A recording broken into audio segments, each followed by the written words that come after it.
G'day folks, welcome to Mark and Sam After Work. I've got a quick little touch base, a little bit of news for what we're up to on the channel. Those people that are following what we're doing, would have seen our latest effort at shooting 5,000 yards in our ELR shooting. That's going very well. We had our first attempt this year, so over 12 months since we've had the conditions to go out and do it. The rifle shot very well. The whole combination shot very well, very close.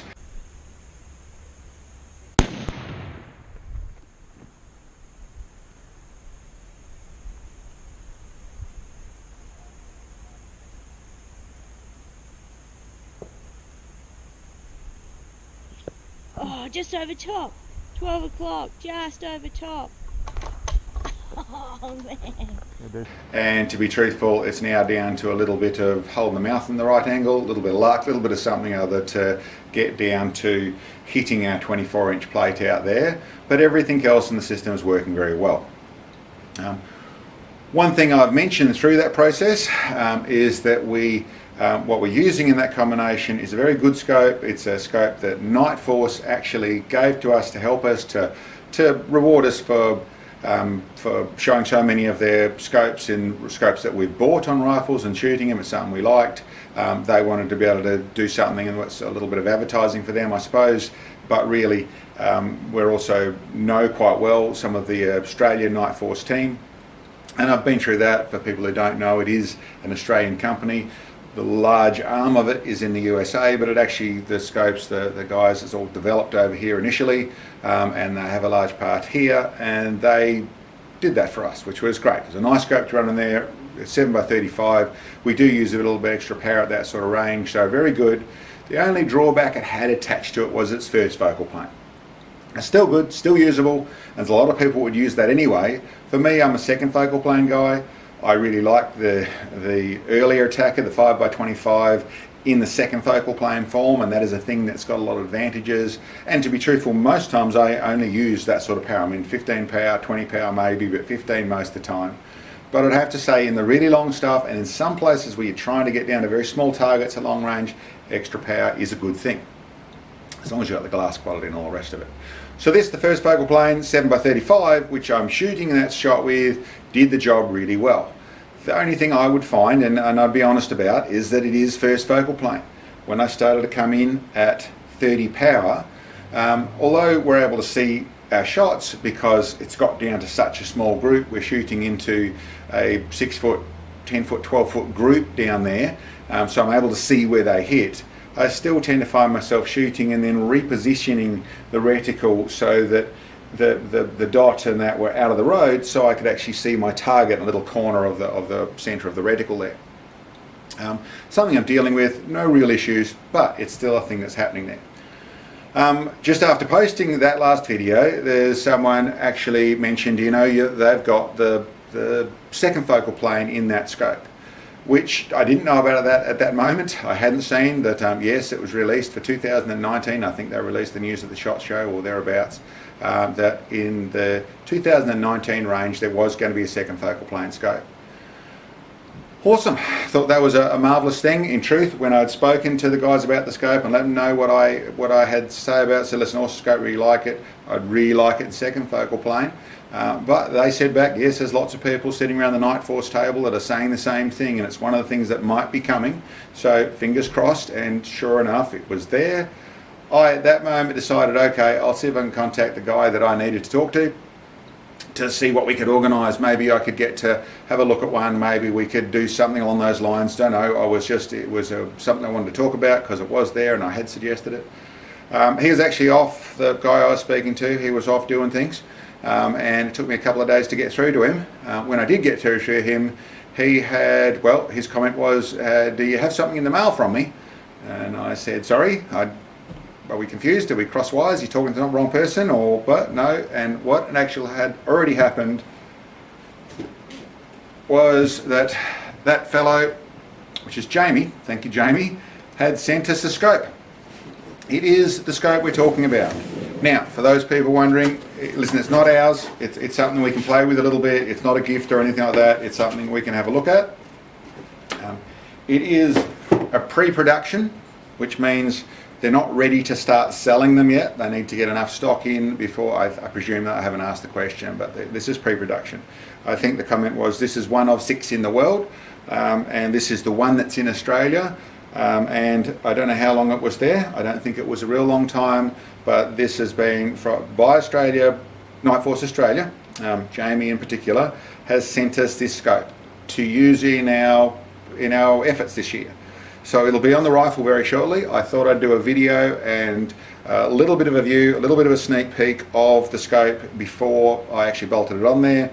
But here it is, the second focal plane, 7x35 ATACR, or ATACR, however you want to say it, rifle scope ready for us to use. From what I've checked out, it has all exactly the same features as the other scope. It looks the same, and on the outside, externally it's all the same, but it's second focal plane. I'll go through a few of those features. It's obviously 7x35. It has its normal focus ring. It has the adjustment for the powers at the back here from 7 to 35. It has, these are set up, the ATACRs are now set up with a cover, more for the PRS guys or the people who don't want to touch their windage. You can set your windage, dial it, put this on here, and then you don't not worried about bumping it when you're going through stages and that sort of stuff. That's for me, this goes in the cupboard. What they have, and for those who are unaware of it, you get a thread protector to protect your little thread inside here.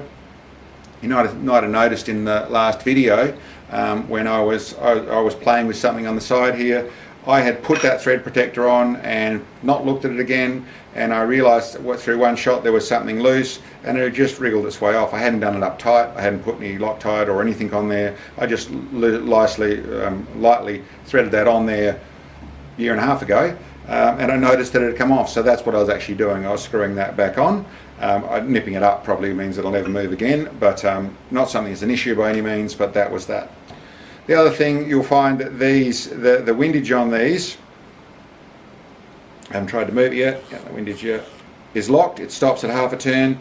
There is actually inside here where I take a little plate off for what I want to do so I can get more rotation on the windage side of things, so it'll rotate further. But that's otherwise, I mean, it's illuminated, it's got the light settings on the side here, it's got its parallax on the side here. They have nice screw-on dust caps on either end of it. All work very well, 34mm tube, all the normal bits and pieces. On here I've done, now you'll have to excuse the footage, I've done some, as best I can without mounting to a rifle, taken some photos of what it looks like. I've got this image here which is of at my backyard. It's on the top of the hill where there is a telegraph tower or a TV reception, radio reception, all sorts of things, different dishes and things on a tower up there, which is, as you can see, just over 1,600 yards away. And I simply put on the 7 power, 20 power and 35 power. The image isn't perfect. I was struggling to actually not have the whole thing shake when I was doing it, trying to set it up for the right. You actually get a full view when you use your eye on it. A lot nicer and cleaner in with its eye on the reticle rather than trying to use the camera there. Very hard work actually, it's a skill of its own. But those are the image I got to show the reticle's not changing and show how clean that stays. In at 35 power, how nice and light and little that reticle is, which has still got the small graduations and all the features that I like about second focal plane.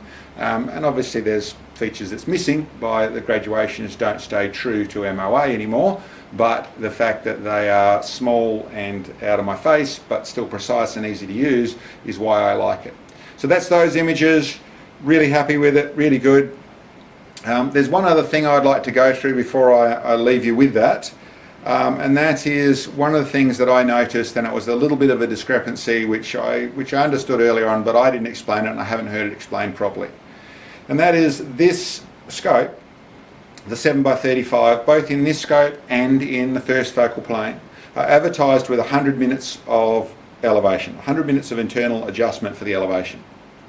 In actual fact, when you wind it up here, and I haven't done this one yet, but in the other one, and I'm sure this is the same, you can get 120 minutes. I actually got 124 minutes of adjustment on that.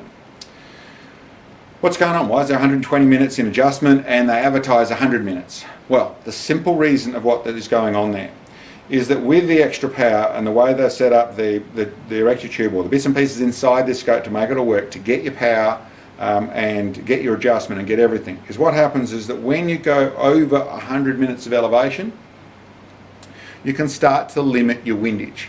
So the windage, essentially, it goes right up and it gets to the point where it hasn't got a corner. It starts to bang into the side of the tube. It's a very crude way of looking at it.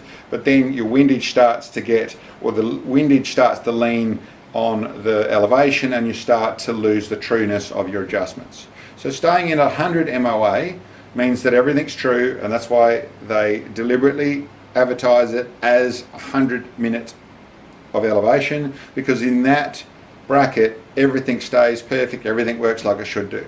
Once you go beyond that point, you can start to limit your windage by going further elevation. I didn't find any issues, to be truthful, with what I was doing. I didn't bang into that. I tend to be, in describing that, I tend to be using this sort of scope when I'm going to the extreme side of things. I tend to be using some form of MOA adder, a term I've coined to describe, be it an adjustable base, be it the mirror system, the Charlie track, be it whatever it is to give me more MOA. I then am largely either tilting the scope or adding something to it, and then I just want that 100 minutes to fill up the gaps in between. So if I've got a 400-minute shot, and it might be 450, it might be 480, it might be 420, then I can set up my Charlie track on the front of it at 400 minutes and use my adjustment to do the fine tuning.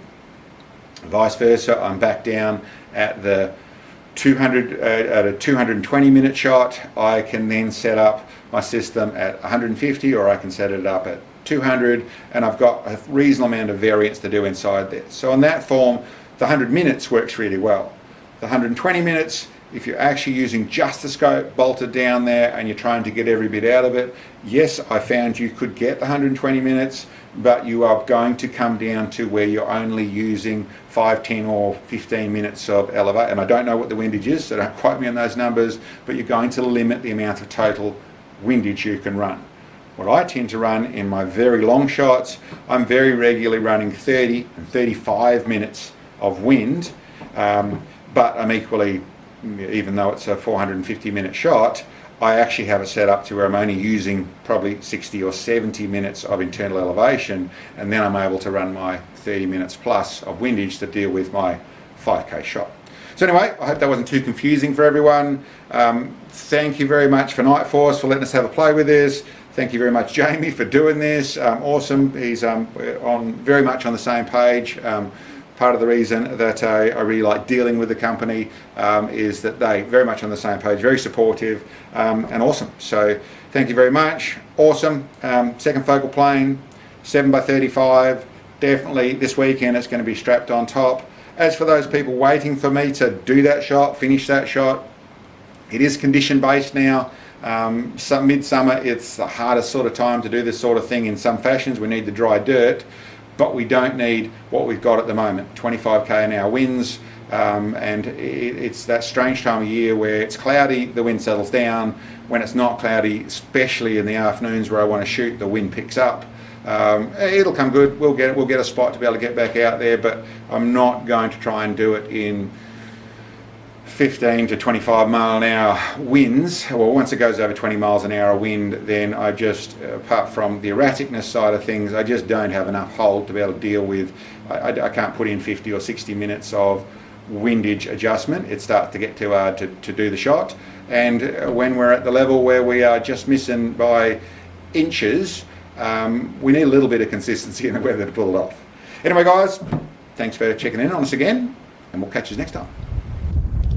Thanks for watching the video, guys. I hope you enjoyed. Down below here we've got a link to our web store where we have some of the specialised long-range shooting products that we actually produce. Check them out. And for those of you who can, it'd be great to get some help. In our store we have support bits, and when you purchase those, the money goes direct to our channel and helps us bring these videos to you. Thanks, guys.